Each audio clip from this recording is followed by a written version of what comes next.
La Polynésie doit-elle craindre une nouvelle récession venue des États-Unis? Selon l'organisation patronale du MEDEF en Polynésie, c'est un vrai sujet. En témoigne la décision de la Réserve fédérale de baisser son principal taux directeur pour la première fois depuis 2020.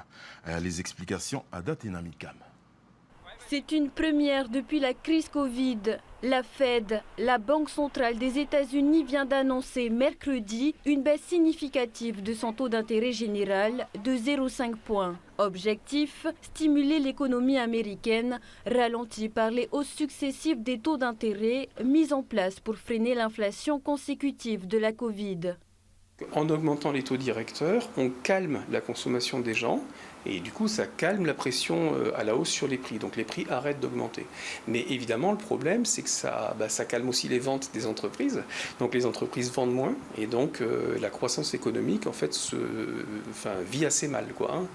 Alors ça veut dire que derrière il y a des répercussions sur l'emploi. C'est bien le problème qu'ont eu les Américains là, ces derniers mois, c'est que les répercussions sur l'emploi sont pas géniales et c'est pour ça qu'ils ont pris la décision de baisser leur taux directeur de 0,5.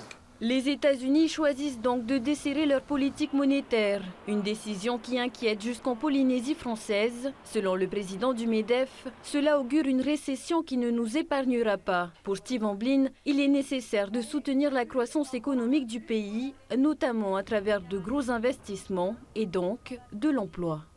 Et ça vient surtout traduire qu'aux États-Unis, ils ont conscience qu'une récession est en train de naître. Donc, mon rôle et le rôle du MEDEF, c'est de sensibiliser l'exécutif sur ce changement qu'on va avoir dès 2025 au sujet notamment de la fréquentation touristique d'Américains. Et puis d'une manière générale, une récession comme celle-là va viser même l'Europe et certainement venir perturber davantage notre économie.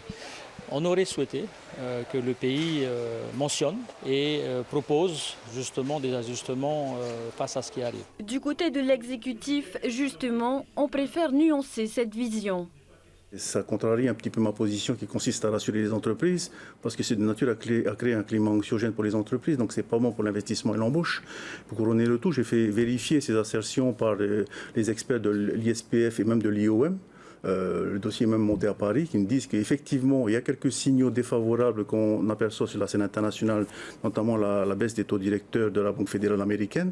Mais ces signaux, me disent-ils, ne sont pas suffisamment graves pour augurer une crise internationale. C'est trop tôt pour en parler. Mais le risque zéro n'existe pas et plusieurs scénarios peuvent déjà être envisagés. Alors, si ça ne fonctionne pas, il y a deux solutions. Soit la baisse des taux est insuffisante pour relancer l'économie, donc on peut envisager une nouvelle baisse de taux, mais c'est à condition que l'inflation ne reparte pas. Soit l'inflation repart aux États-Unis, et ça serait l'hypothèse la plus désagréable, je dirais, parce que si l'inflation repart, la Banque fédérale américaine va être obligée de à nouveau rehausser ses taux pour calmer l'inflation, et donc là, effectivement, ça va peser sur la croissance américaine, et là, il y aura effectivement un risque de récession. De toute façon, la récession, on ne la définit que quand on a 2 trimestres consécutifs d'activité qui débouchent sur une croissance négative. La sphère économique reste particulièrement attentive à ces futures évolutions, d'autant que l'issue de l'élection présidentielle du 5 novembre pourrait avoir de forts impacts sur la croissance américaine et mondiale.